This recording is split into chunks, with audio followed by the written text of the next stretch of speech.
Kan itu hancurnya sebuah pinjaman online. Kenapa pinjaman online ini bisa hancur? Apakah gara-gara nasabah tidak mampu bayar atau nasabah tidak membayar? Bukan karena ini. Ini poin di sini bukan terlalu besar ini, nggak bisa berpengaruh ini. Karena nasabah ini rata-rata kalau kita melakukan pendekatan, kita melakukan memberikan mereka pemicu semangat, saya yakin mereka akan berusaha mati-matian. Tapi bisa lebih sebaliknya. Kalau kita terus menekan, kita terus mengancam, sehabis-habis rasa takut. Halo, assalamualaikum warahmatullahi wabarakatuh. Selamat siang ya kepada teman-teman semuanya, khususnya yang selalu menantikan video terbaru atau updatean terbaru dari channel Solusi Utang.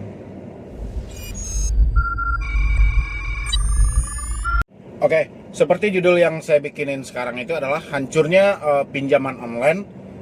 Ternyata karena dari debt collector dia yang salah pilih dari orang pihak ketiga mereka. Ya, jadi ini jadi PR besar ini bagi pinjol, khususnya yang masih pengen beroperasi di Indonesia ini atau masih pengen berada di Indonesia ini menjadi PR besar bagi Anda gitu.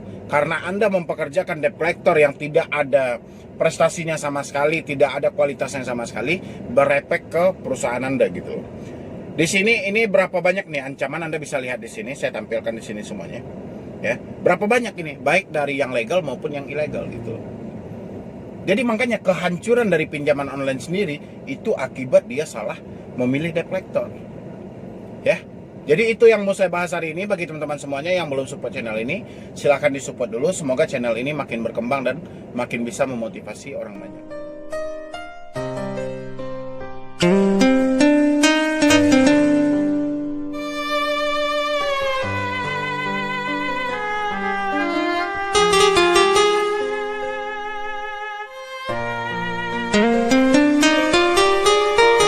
Oke, jadi begitu ya, seperti judul yang saya bikinkan itu, hancurnya sebuah pinjaman online. Kenapa pinjaman online ini bisa hancur? Apakah gara-gara nasabah tidak mampu bayar atau nasabah tidak membayar? Bukan karena ini. Ini poin di sini bukan terlalu besar ini, nggak bisa berpengaruh ini. Karena nasabah ini rata-rata kalau kita melakukan pendekatan, kita melakukan memberikan mereka pemicu semangat, saya yakin mereka akan berusaha mati-matian. Tapi bisa lebih sebaliknya. Kalau kita terus menekan, kita terus mengancam, sehabis-habis rasa takut, rasa keberanian, setiap manusia pasti akan tumbuh. Ya, contohnya yang dialami oleh pihak pinjol sekarang. Karena apa? Karena dia mempekerjakan debt collector yang tidak ada kualitasnya, sehingga berefek ke perusahaan mereka.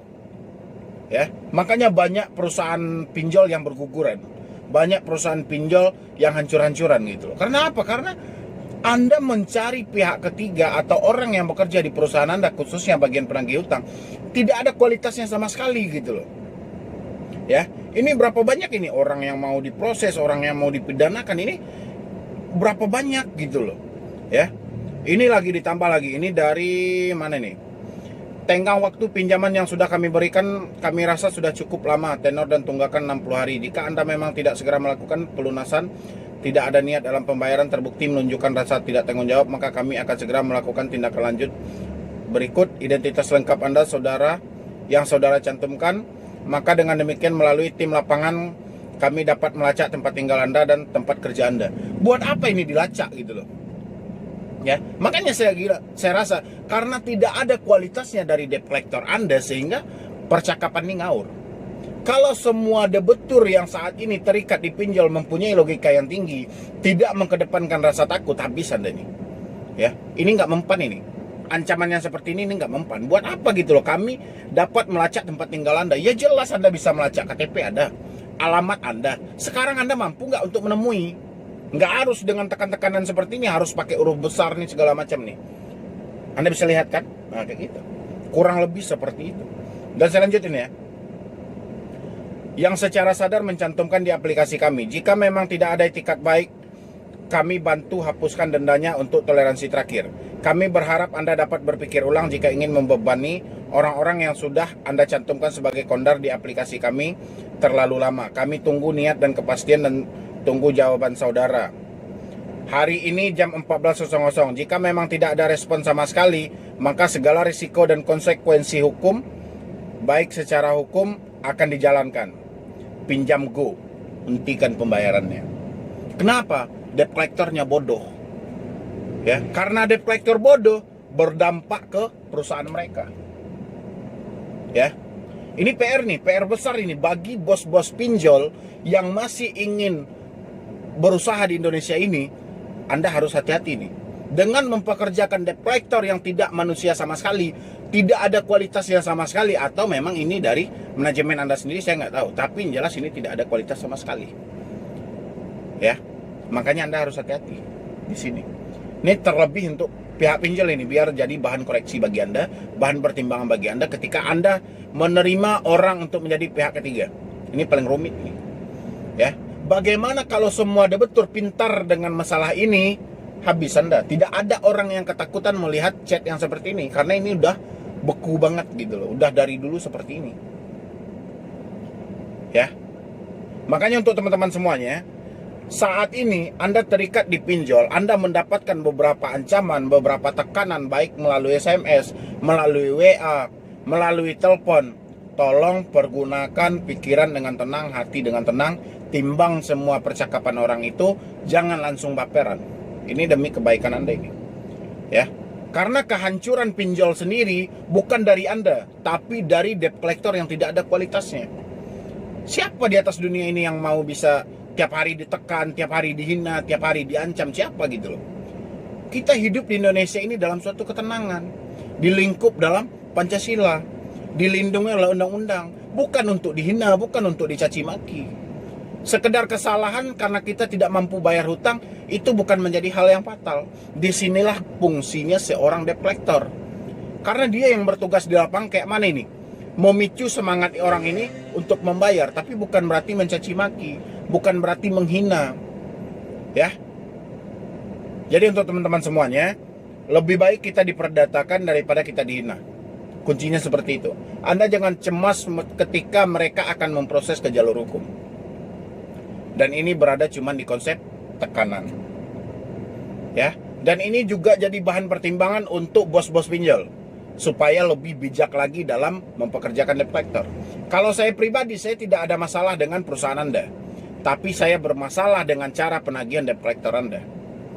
Ya, setelah itu penerapan bunga Anda yang tidak masuk akal, denda yang sesuka hati Anda, itu yang jadi masalah dengan saya. Ya. Kalau dengan pinjol ada di Indonesia, saya tidak ingin menghancurkan usaha orang. Tapi karena cara Anda sudah salah, melampaui dari SOP yang telah ditetapkan, ini makanya saya harus menjelaskan gitu loh.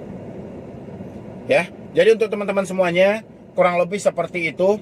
Kenapa saya bilangin hancurnya pinjaman online itu akibat debt collector yang tidak ada kualitasnya? Memang faktanya seperti itu. Orang-orang tidak mau bayar karena tiap hari mereka berada dalam tekanan. Orang-orang tidak mau bayar tiap hari berada dalam ancaman, tiap hari berada dalam hinaan. Hutang 1 juta, ginjal disuruh jual. Hutang 1 juta, rumah disuruh jual. Hutang 1 juta, orang disuruh menjadi pekerja seks komersil. Ngeri nggak itu? Makanya saya bilang, tidak ada kualitas dari debt collectornya sehingga berdampak ke perusahaan pinjolnya. Hancur sehancur-hancurnya. Anda percaya? Karena semakin lama semakin orang semakin pintar. Tidak ada yang takut dengan sebuah tekanan. Jadi ini PR besar bagi pinjol-pinjol yang sudah OJK. Kalau yang ilegal itu mereka sudah tidak tahu di mana keberadaan mereka. Jadi sesuka hati mereka, dan orang pun juga saya melarang persis untuk yang ilegal tidak usah dibayar. Yang legal kalau dia mengancam, stop pembayarannya. Kita tidak ada perjanjian kok sebelumnya minjam untuk diancam, minjam untuk ditakut-takut, tidak ada. Dasar hukumnya sudah ada. Mereka tidak terima lewati jalur hukum. Nggak perlu mengancam-ancam seperti ini. Cukup peringati, setelah peringati proses. Ini memperingati sampai 10 kali. Memperingati hukum aja, ini mau dihukum atau tidak gitu loh. Sampai 10 kali untuk memperingatin itu aja, kadang bahkan ratusan kali tiap hari gitu loh. Karena apa? Karena kualitas debt collectornya itu cuman skillnya min gitu loh. Entah min 1, entah min berapa nggak tahu. Ya, jadi cuman itu dulu yang dapat saya sampaikan. Terlebih dan terkurangnya saya mohon maaf. Mungkin cara penyampaian saya yang kurang pas, atau mungkin terlalu kena bagi Anda. Tanpa kecuali debt collector sendiri pun juga nggak ada masalah. Anda juga bisa email saya nanti untuk berkonsultasi harusnya Anda menjadi debt collector itu seperti apa. Insya Allah saya juga bisa bantu gitu. Kapan perlu Anda berhenti menjadi debt collector, itu saran saya lebih baik. Tapi kalau tekanan hidup Anda terlalu besar sehingga tidak ada pilihan lain, Anda harus jadi debt collector, Anda bisa WA atau email saya biar saya jelaskan kayak mana sih cara mendapatkan ansuran itu tanpa kita menekan dan menghina orang lain. Ya. Jadi begitu juga untuk teman-teman semuanya yang saat ini terjerat di pinjol, Anda juga bisa email saya atau WA saya di nomor yang tertera di sini atau yang ada di link skripsi. Ya. Jadi sekian dulu dari saya, Medi Broni. Wassalam.